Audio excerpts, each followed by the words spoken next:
just finished a photo shoot at the extremely beautiful Antelope Island. The lighting has been perfect today, just absolutely beautiful. Just a gorgeous island. I don't know though why they call it Antelope Island. I see buffalo. I see a lot of buffalo. The photo shoot, it went very well. And it was a lot of fun.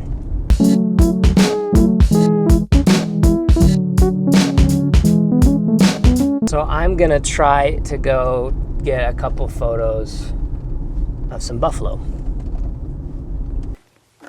Taking photos of buffalo, not my forte, but I did read somewhere that if you walk parallel to them and don't make eye contact and are patient, that sometimes works. There is a lot of buffalo crap out here though.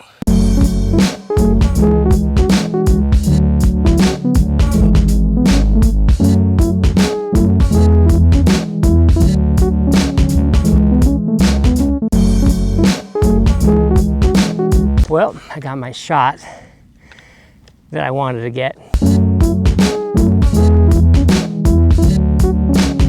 I mean, let's be honest, it's not gonna win any nature photography awards, and now I'm done with nature photography.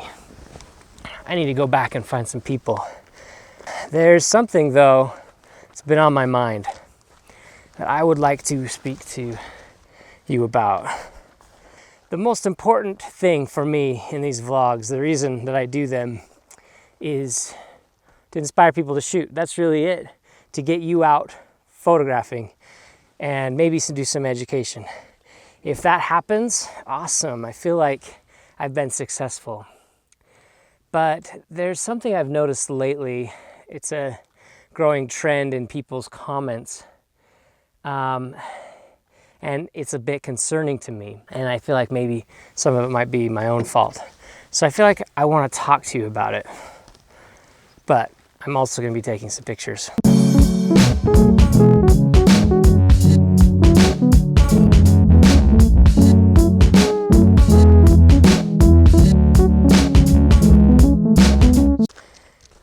So here's the thing. Hopefully you can still see me way back there in the camera. I've been doing this vlog now for 5-6 months maybe, with the help of my wife when she can.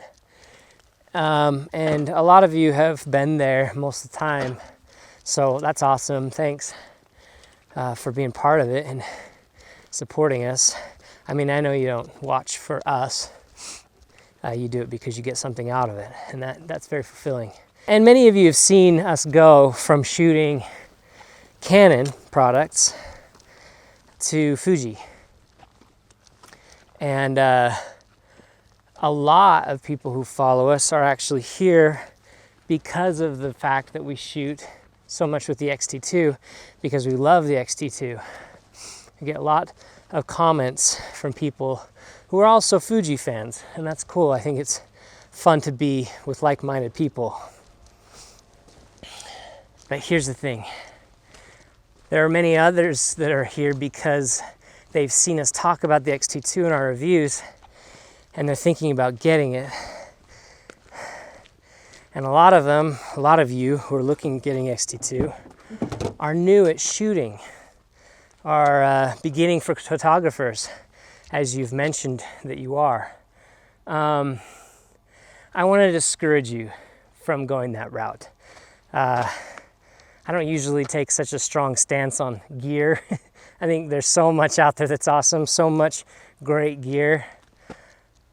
But if you're a beginner, if you're just starting, if this is your first camera, don't buy the X-t2. Just don't do it. And let me show you why.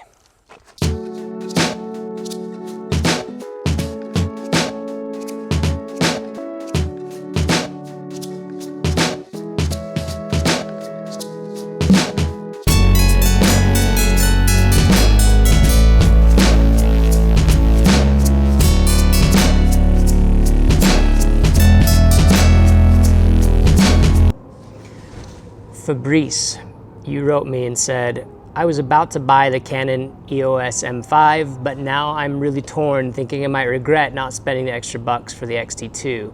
Fuji lenses are so pricey compared to Canon, especially wide angles.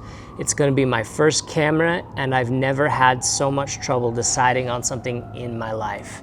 Fabrice, we need to talk. I told you I was doing a shoot this morning. This was an engagement shoot. Professional engagement shoot requires professional gear. So my professional kit that I use for these run and gun type engagement shoots are starting with the Fujifilm X-t2, the 50-140 zoom lens. What else? I also brought along this time my 16-1.4 because I knew we were gonna do some really wide stuff too with all the beautiful landscape that was there. And then on top of that, I don't have it here, but I took a lighting setup. What else? I also have this nifty bag. I'm not telling you all this to brag. I'm telling you this so that you understand what goes into a shoot with a photographer who's been doing it for a long time and who charges good money to do it. This is upwards of a $4,500 kit, all of this stuff combined. You know, you've got to factor in SD cards, batteries. If you're going to invest in an X-t2, obviously that's $1,600 out of the gate. For any decent lenses, minimum $500, upwards of like this lens, $1,500. It's expensive. But here's the thing, it won't do you a lick of good. It won't do you any good at all if you haven't mastered technique. So I was gonna go out and I was gonna shoot with this nifty gear, but I'm not gonna now. Now I'm going to switch places with that thing that's filming and this. No, not this. So I'm gonna swap now that and this. And this is what I usually do my video shooting with. But today I'm gonna do my still photos with it. This is a little inexpensive. You know, I got this used, I don't remember, $400 or $500. T6i Rebel. And then the lens on this thing is really beat up, several years old, Sigma 20 to 30 millimeter 3.5. There's nothing special about this lens. I got it strictly for video, and I don't even really like it for video. This setup, this is how much I invest in my video because I don't do video professionally. But I'm gonna shoot with it now. And the reason is because I want you to understand that technique matters way more than this stuff. I feel like I'm rebelling. Like, I know all these people are following because they love the X-t2, but I want people to be like suspicious of that. The camera's not gonna make your photos great. The stuff up here is gonna make your photos great. So let's go make some photos great.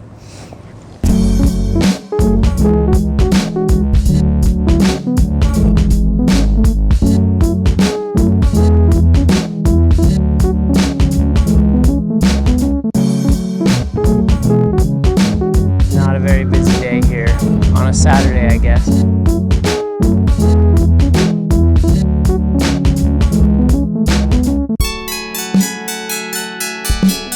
Now, as far as lenses go, is this a portrait lens? No. No, it's not. But you can still get good shots. You can still get inexpensive lenses. We're talking the 50 1.8 lens. You can get great out of focus background bokeh with that. Focus on technique, gesture, lighting. Those things will matter way more than a fancy X-t2.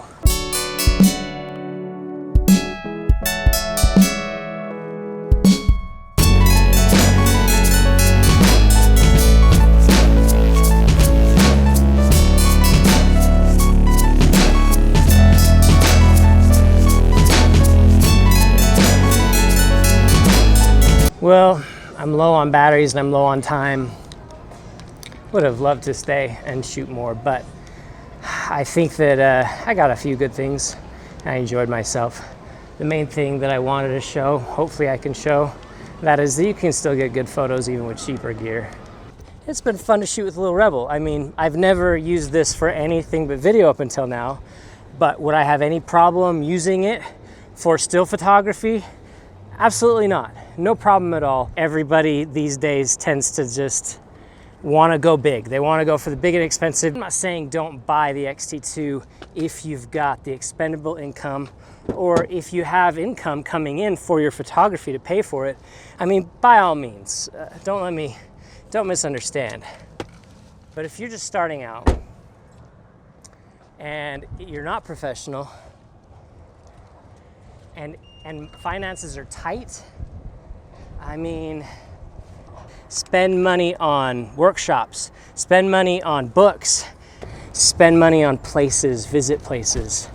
After that, and that's when you invest in an okay body, good lenses, and then, you know, go from there. So I'm probably a broken record. There's lots of people who said that this isn't new. A lot of you are going, yeah, Andrew, we know that. But I've just been surprised at the number of comments from newer photographers just getting into it who are talking like they really need an expensive camera.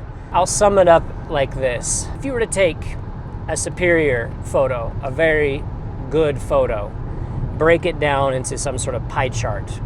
I'll do this on the screen. I'd say that 50%, we'll go higher. Let's say 55% is context, story, subject, that sort of thing.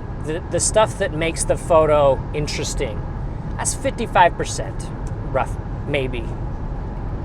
Another 20%, we'll say, goes in the technical. Was it properly exposed?